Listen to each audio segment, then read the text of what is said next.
Hello, everyone. Welcome to today's RD2RD Live Show. Megan Boitano, and today I have Melissa Matry on, and we're talking about the topic about productivity and really diving into the challenge of distractions and how to build kind of systems and structures in our business that allows us to get more done and really, I don't know, for me personally, um, there's what you plan to do for the day, and then there's reality. We all know that you can't prevent, you know, things from happening that you have to attend to, but there's so much opportunity, I think, in our day to day that is an opportunity that where we're squandering the ability to be more productive. So, Melissa, why I asked her to be a special guest is I think it was a couple months ago in my box popped this wonderful nutrition entrepreneurs practice group newsletter that comes out I think 4 times a year, and she had a wonderful article in there about managing distractions and in your private practice, and I thought, wow, this is a really important topic, and she graciously agreed to come on today to talk about this. We scheduled this quite a while ago, and I think the topic's only gotten more relevant over time, right, Melissa? Absolutely. Yeah. So thank you for being here. Why don't you maybe kick us off? Tell us a little bit about your career pathway, what you're doing now, and how you got there. I always find that to be a fun way to get started because usually there's a little bit of a backstory. Yeah, absolutely. Well, thank you, Megan, for having me today. And I'm super excited to talk about this topic too. As you said, it's even more relevant now, I think, probably for a lot of us. But as far as just a little bit about me and as a dietitian, so I've been a dietitian since 2006, so about 14 years now. And up until starting my private practice 2 years ago, I mainly worked in clinical and hospitals and specialized in oncology, weight management. I worked with a lot of bariatric patients, but my passion has really always been in weight management.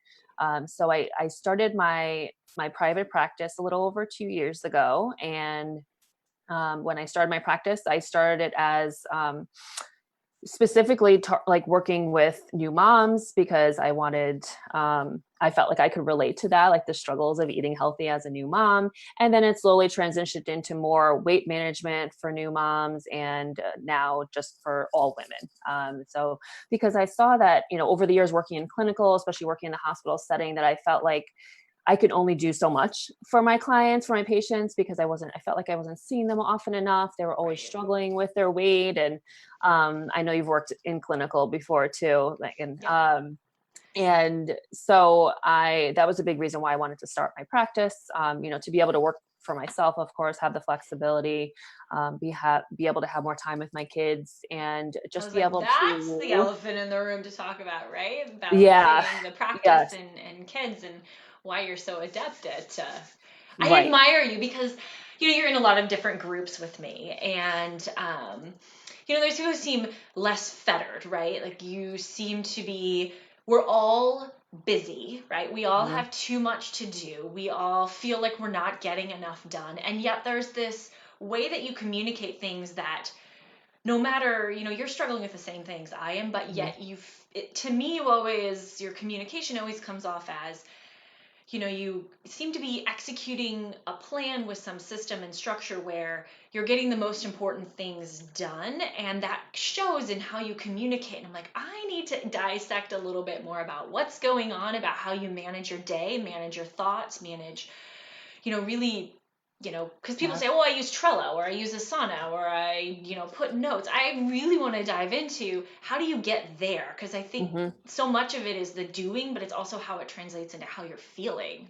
Right. Oh, absolutely. I think that, a lot of times we think of productivity as like do and doing more. And that's not necessarily the case. I like to say working smarter, not harder. And especially as I started building my practice, being home with my kids majority of the time, is I had to be really strategic with my time. And I wasn't always, great with productivity and great with my time. And over time, I've sort of been forced to do better and to figure out those systems. And once you figure, and we'll dive into that today. But like, once you figure that out, then you realize that, prior to all of that, I feel like I was wasting so much time, that I wasn't focused and that I was scattered. And I know a lot of us feel that way, especially in the beginning, but then it can keep coming back. It doesn't necessarily go away until you really have those good systems in place to better manage it. So let's talk about that. I think there's that general getting started in a practice and figuring out what you need to do, right? There's the stopping and the starting and going down a few wrong paths, but then there's also kind of these systems, right, that Mm-hmm. you figure out. Talk about the process you went through and kind of shaped the systems now that you're a couple years in. So maybe walk us through a little bit of where you got to the point where it's like, okay, did you always have these things in place? Just talk to us a little bit.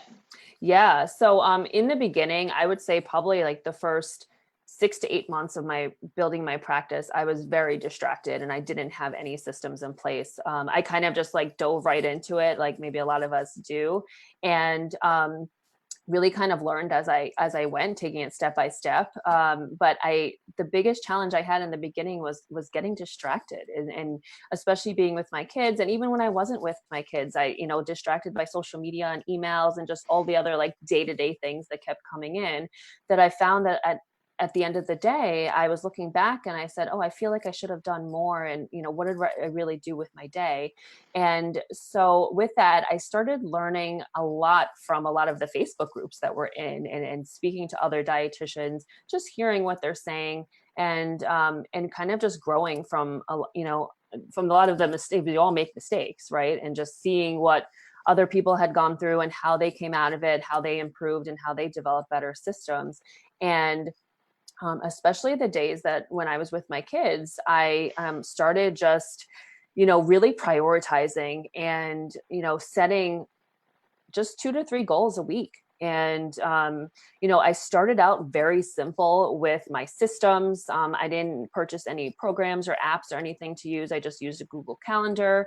I wrote everything, hand wrote things down like on my to-do list that I needed to do. And then over time, as I got busier, or, had more projects or more income streams, I started just like looking into different programs that can help me better stay organized. But in the beginning, it was just, using a simple Google Calendar, blocking out my time, and really being focused and strict with, okay, just like when you're plugging in a workout into your day, like you would tell your client, like, I'm doing this during this time and there's nothing else that I'm doing at that time. Like nothing else can distract me. Yeah, and maybe what would be interesting is now on a day where you have your kids, maybe walk us through what does that even kind of look like for you when what does it look like? What would I be saying? Yeah. As far as like a typical day or a day. Yeah, like maybe just walk us through a day of how you're structuring your day. Because I think then we can start maybe talking about some of what do you do about social media, and maybe we can segue from there. Sure. Yeah. So a typical day would be, I start my day with kind of like the hardest tasks first, because I think it's really important to know if you're when you have the most focus and energy. And for myself, I have the most focus early in the morning. So I start out in the morning with my hardest tasks, and that may be writing an article, content creation, things that require a little bit more focus and thought process. I start out and I block my day the night before. So I already know. I was just going to ask you. Yeah. And that's kind of like my first step, is that like the night before, the day before I end my day, I write down, I actually handwrite it, the top 3 to 5 priorities or tasks that I need to do for that next day. So that way, the next day when the day starts, I already know what I'm going to be doing. I don't have to spend time figuring it all out, and I could just kind of dive right in. So regardless of however much time you have, whether you have 2 hours or you have 6 hours, that type of system can be really beneficial to staying focused and knowing what you're going to be doing. So I started out with those hardest tasks in the beginning, and then I know that after maybe 1 or 2 p.m. that I am not as focused. So that's when I may like go on social media and engage and kind of do things that like don't require really like really digging deep into something or working on a specific task for a long period of time. And so I think, before I started this process of really knowing what my day would look like, is I I kind of like tracked my time. And that was something that was recommended to me by my business coach, Orly Vector. Mm-hmm. And she had my first week working with her, we tracked my time. And then I had continued doing that after working with her for a few weeks, because it really helps you to see how long things take. So you can be realistic and also look back and say, like, did I have to spend that much time on that task, and how can I improve? Yes. Yes.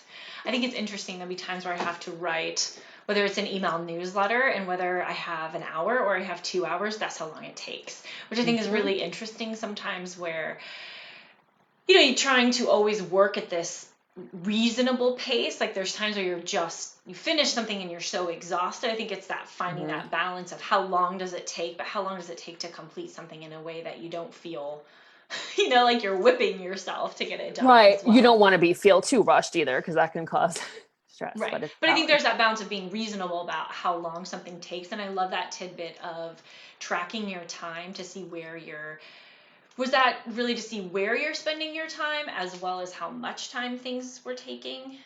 Yeah, because I think in the beginning, I knew, once I realized that I was kind of wasting a lot of time, I had a feeling where I was wasting the time, but I wanted to kind of make sure. And I knew a lot of it was with social media and text and basically anything that was on my phone.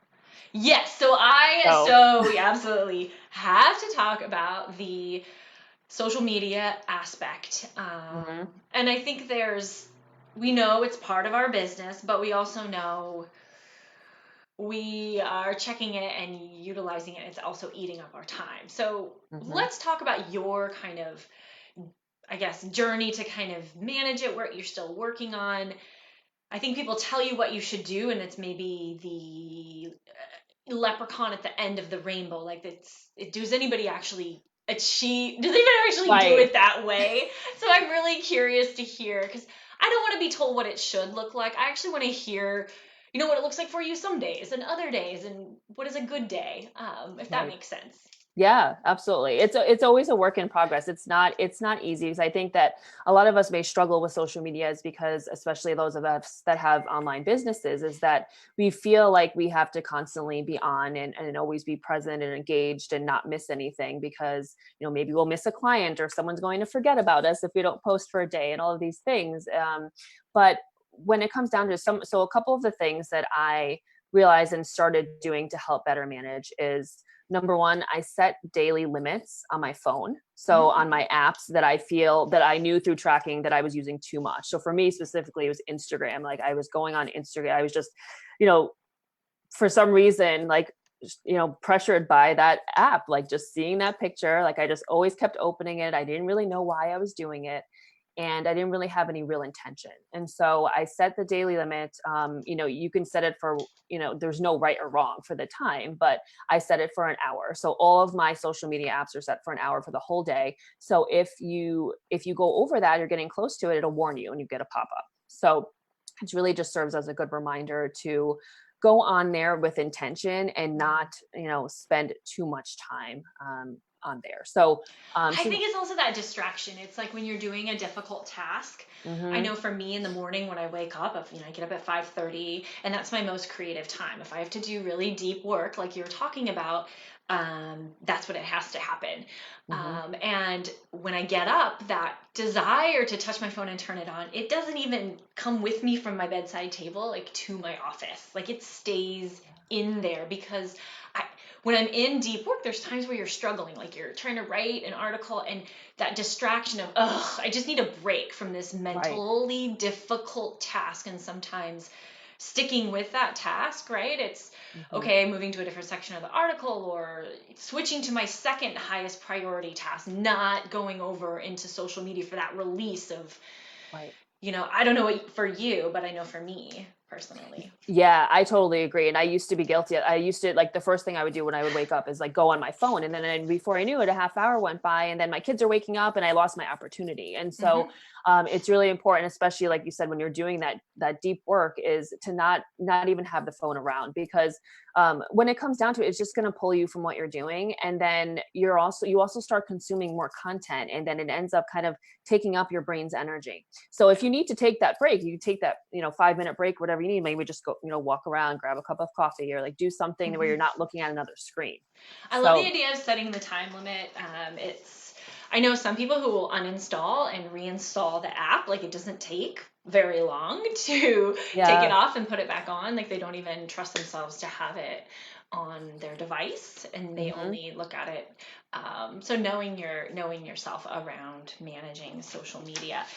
Yes. Now, you brought up a really important point about clients. And, if you're on social media, there's this idea, I don't want to say we do, right? You do get Hmm. clients and other work off of social media. Having changed to only doing social media with intention, an hour a day, have you seen like this major decrease in your ability to attract clients maybe or connect on social media? Yeah, I haven't noticed any difference. And I would say the biggest, and this has been a really big lesson to confirm that, is over the past few months, since the pandemic started, I really haven't had the ability to go on social media as nearly as much as I was before. So I've really reduced it because I'm with home with my kids and I don't have the time.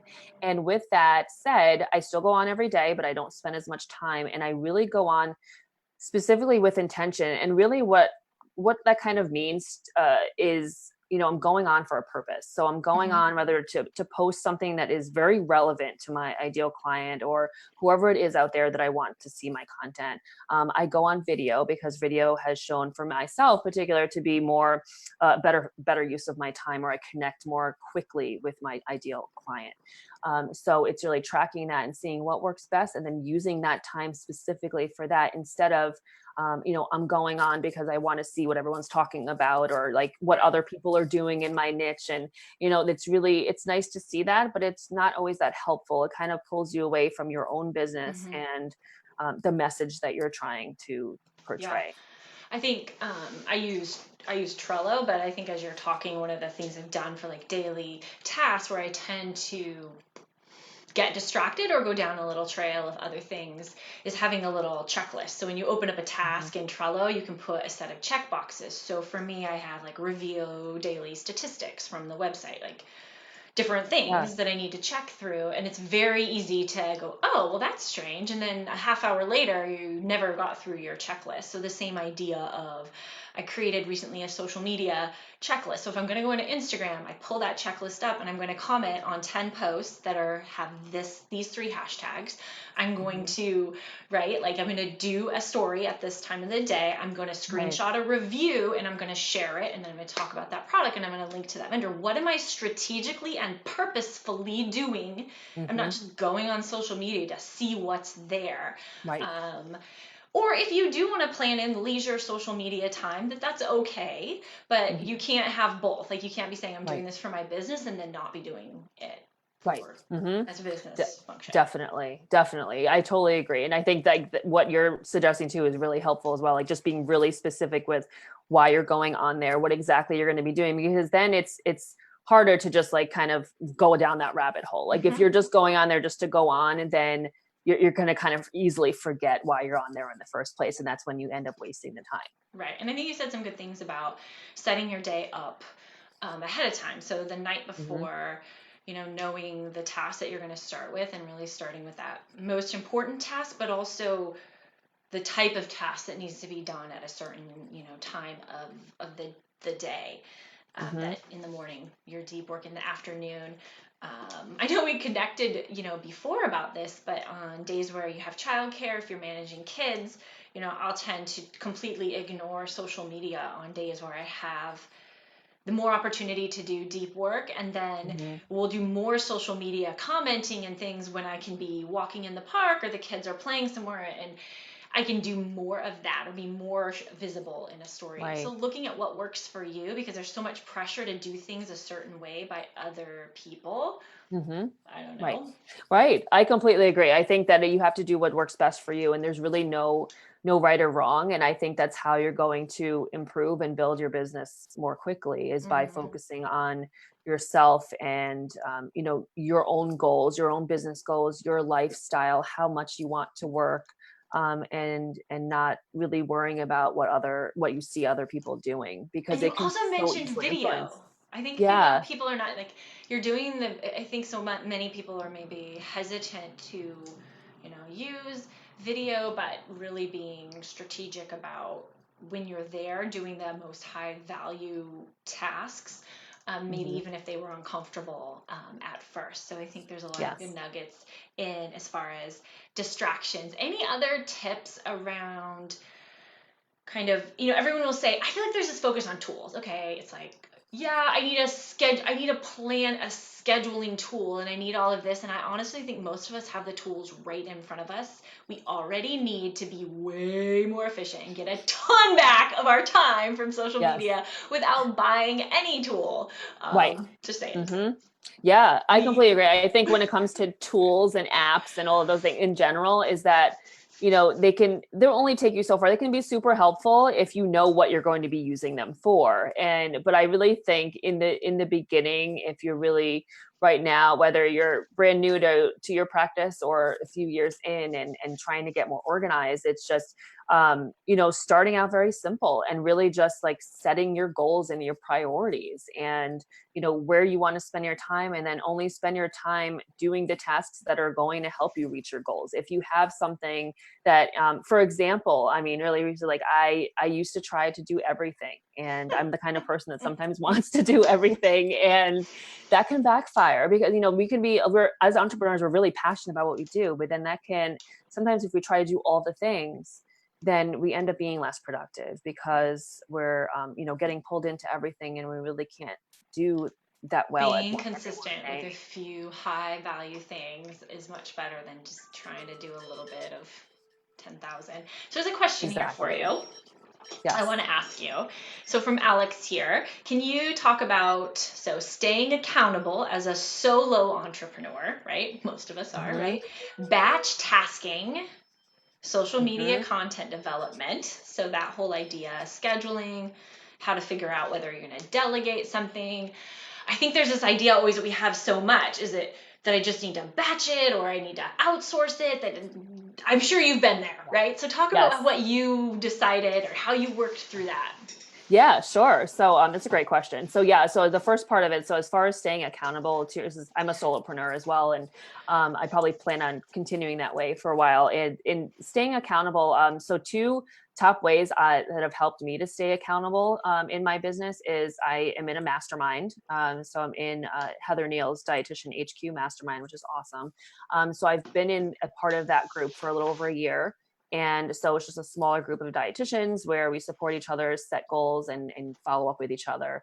And then I also have like a one-on-one accountability partner. So if you don't, that's kind of like a great way to start. If you have another dietitian or colleague that you know or that you don't know, and you have similar practices or kind of on similar stages in your business, then you can have a phone call once a week, or even an email once a week, and setting goals and sharing them, and then that person can follow up with you, and just like a coach. And that's a great way to start and hold each other accountable with those goals. So and then as far as batching content, I definitely think that could be a big time saver, because you do get into the zone. So there's one of two ways you can do it. I know some people like to set like a weekly theme where they write about, like, say, like protein for the whole week, and then dive into different subtopics of that. Or you can just have, if your ideal client's pain points, and you just kind of rotate them,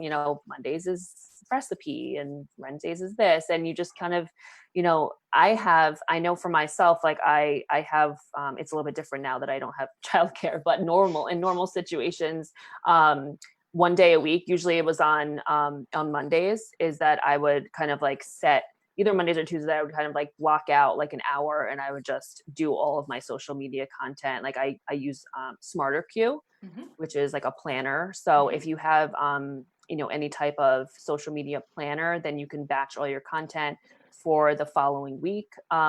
If you haven't batched any content yet, I would recommend starting with like just a week rather than like a full month, to not get overwhelmed. Yeah.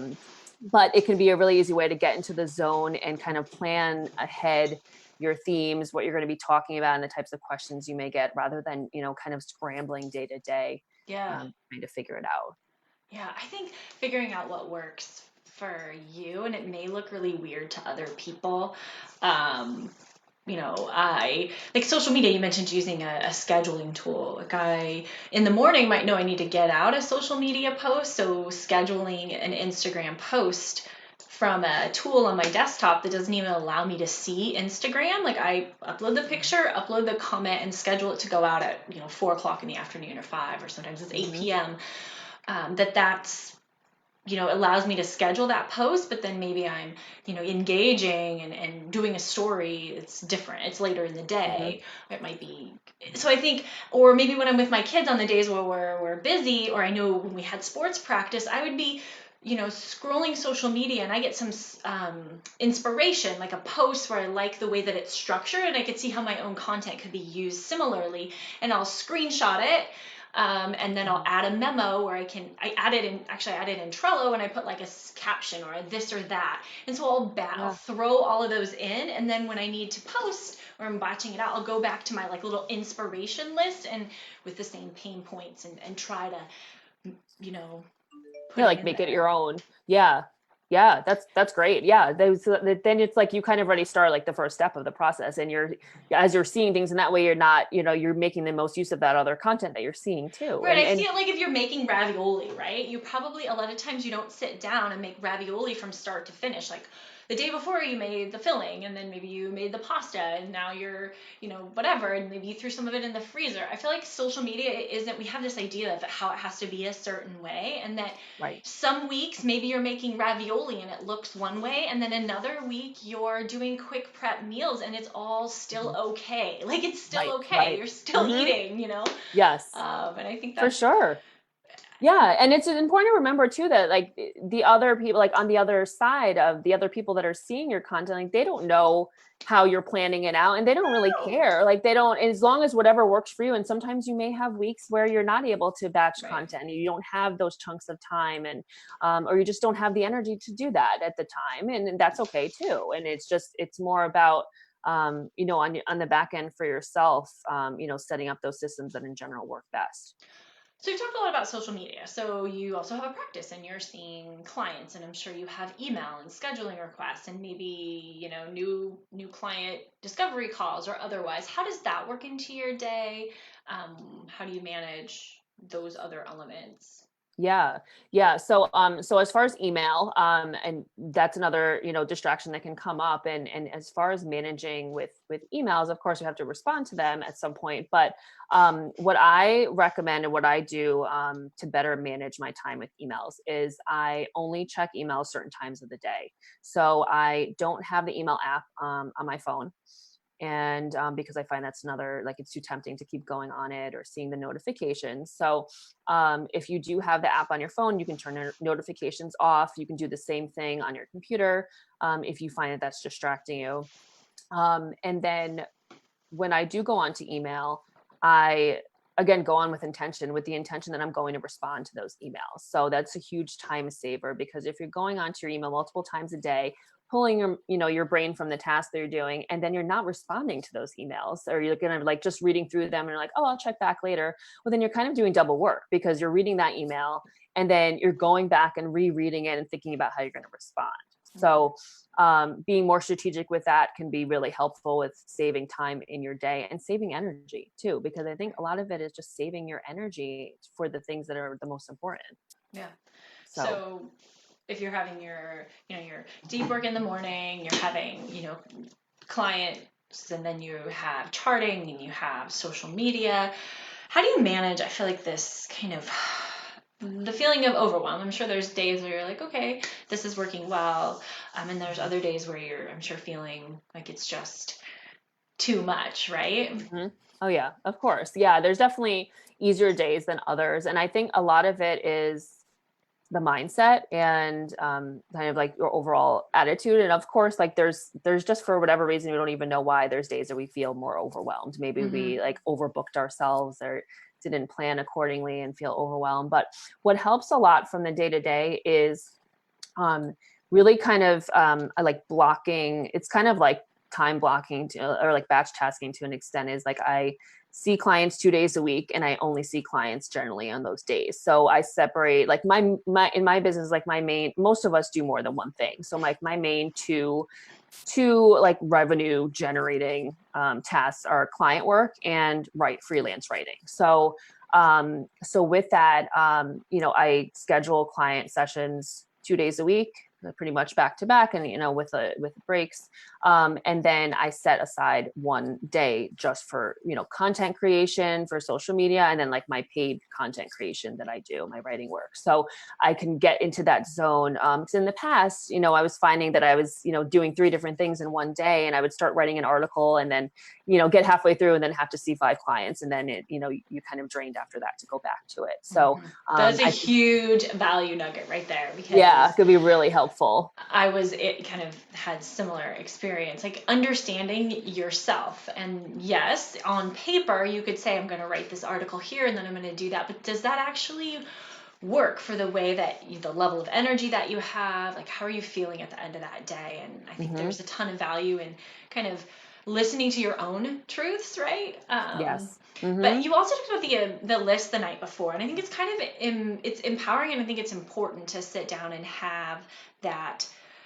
What am I going to accomplish tomorrow that's reasonable? I mean, there's of course going to be fires that happen, and I know personally, I use Trello, a really simple board, the simple boards where you have the today and this week, right? And then you have done, waiting, and on your inbox. So what I like about the inbox is if you're working in your email, which I use Outlook, when I'm on an email, the little Trello button's right there. So I can actually just say, create a card in my inbox. And then when I'm going to my daily planning again, I can reference that inbox and see if I need to drag any to this week.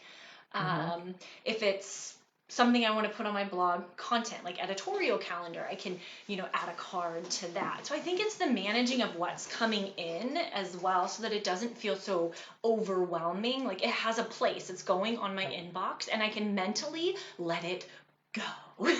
Right. Like you're doing something with it. You're not just ignoring it. Right. Yeah, definitely. No, that's super helpful. I totally agree. I use Trello as well. I've been using Trello for close to a year now, to keep track of tasks and clients, like writing clients, and checking, and I know a lot of dietitians love like checking things off the box, and like it's just a good feeling like when you do complete a task, and you can see it all in front of you.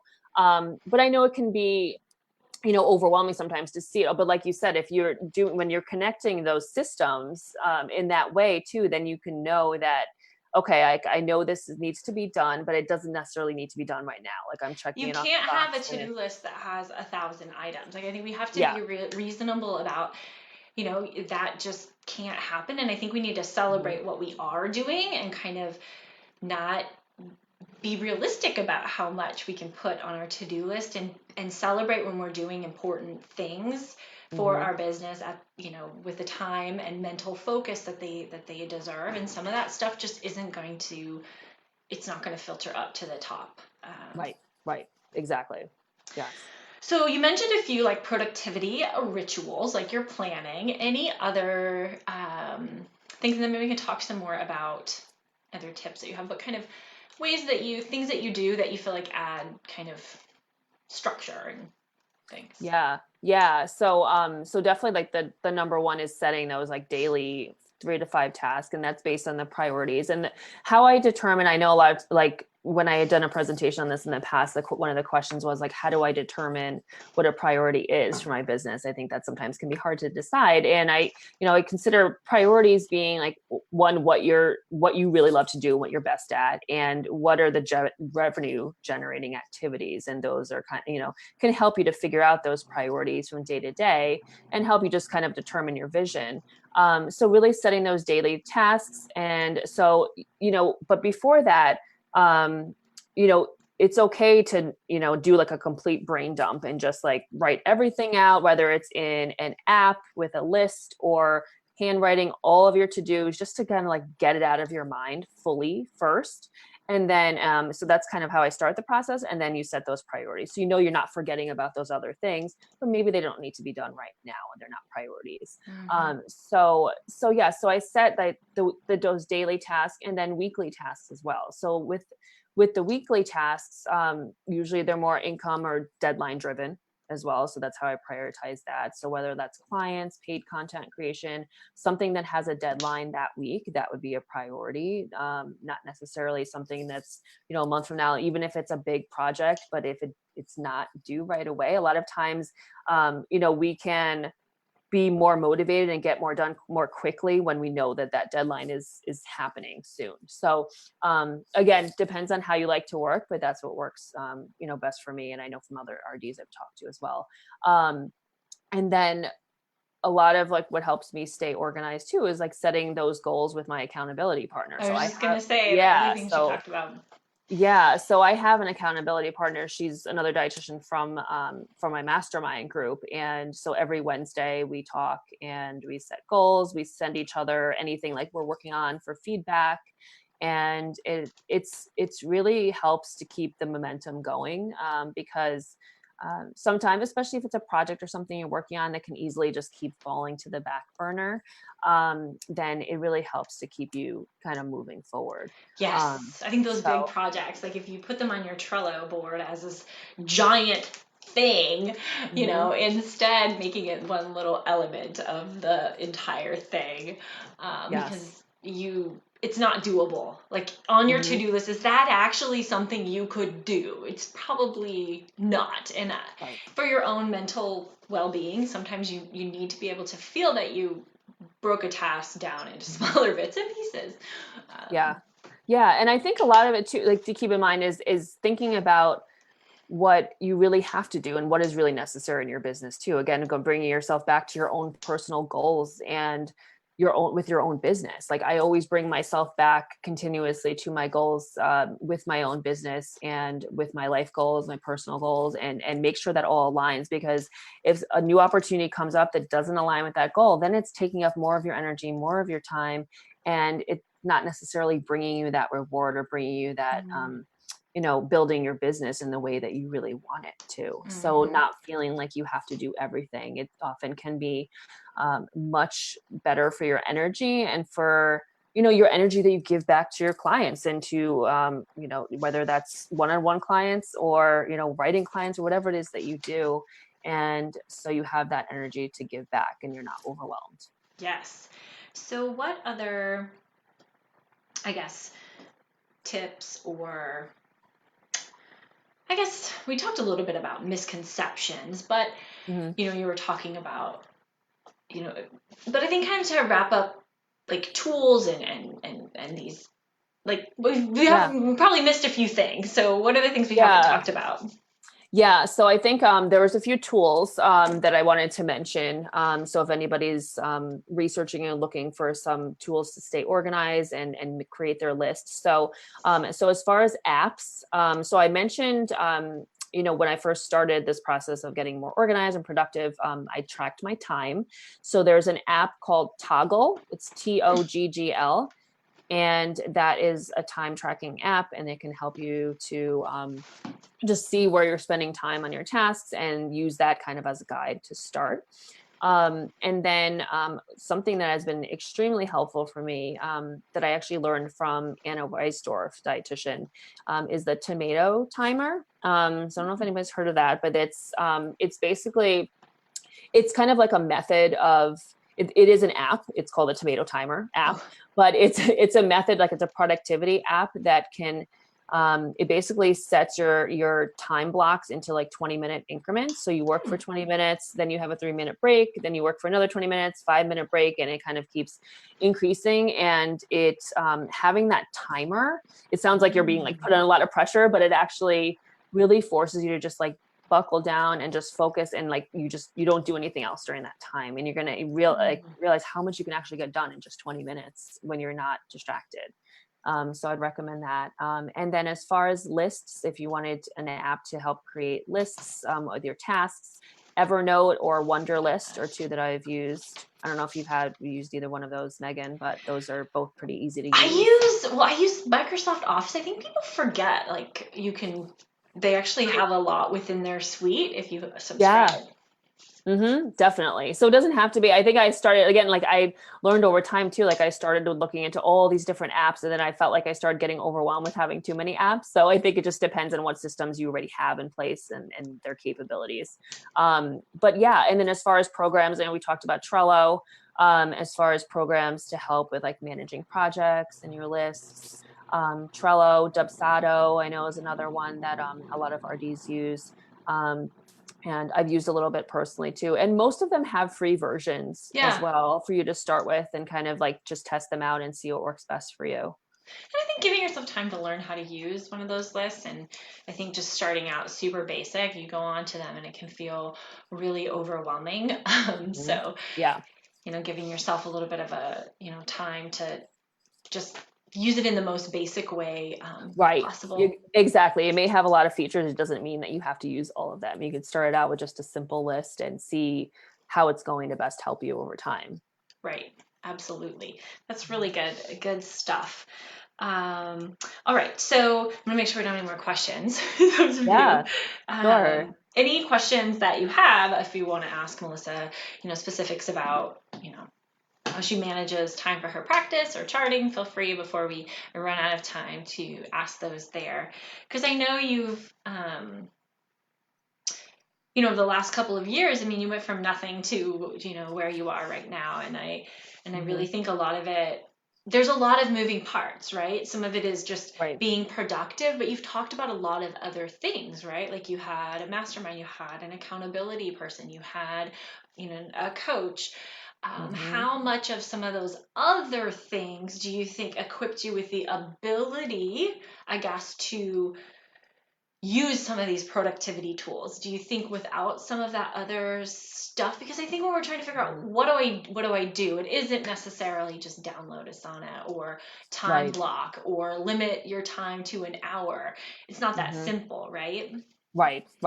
Yeah, I think it all has helped as far as what has helped the most, I think, in this process is really learning from mistakes over time and speaking with others is super helpful as well, like with the Facebook groups and the mastermind. And I've come a long way in learning so much through all of the people that I've met as well. But I think that the biggest way that I have learned and grown with all of this is through making those mistakes and just kind of diving in and I think the key is, of course we're all going to make mistakes, but not to the point where we're completely burned out and then we want to say like, oh, I don't want to do this anymore, because you always have to bring yourself back to why you want to do this in the first place. And I think that there was a couple times in the beginning for me that I said, oh, maybe this isn't the right time for me to do this. My kids are young, I have too much going on, and excuse after excuse. And when it comes down to it, like we can all make quote unquote excuses or reasons as to, why we're not getting something done or why we're not doing it.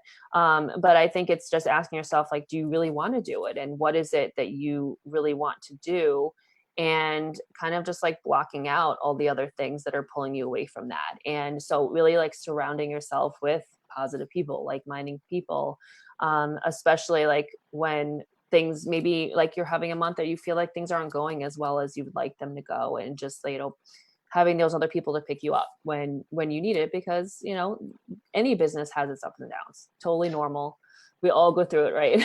Yep. So I think that's what helped me is like really having that thick skin and like reminding myself, if it was a tougher day or I felt overwhelmed, well, what is the alternative? I know I don't want to work for someone else. I know that I want to work for myself, and this is what I want to do. And so always bring yourself back to your reason and your goals. Yes, I know myself personally when I'm having, one of those days. I know it probably sounds cheesy, but my mindfulness and meditation practice of, sitting down and doing a loving kindness meditation or doing a gratitude, sitting down and being able to, I guess, recognize thoughts and not necessarily always getting caught up in that feeling of overwhelm, to say, I see you, like say, I see you, that's overwhelm, and calling it what it is and choosing whether or not I'm going to continue to become a part of that feeling, or I'm going to recognize and say, hey, I see you there. Right. And I think some of that I've been practicing almost every day for 18 months now. And I think the transformation for me personally as an entrepreneur, it's not that I'm less overwhelmed, but I'm less caught up in that emotion, being able to be a little bit more of a witness to those emotions and make more choices. I don't know that I'd still be doing what I'm doing had I not found that mindfulness practice as a person. So I know some people have been doing this forever, but I'm, didn't find meditation till I was like 40. So that's just.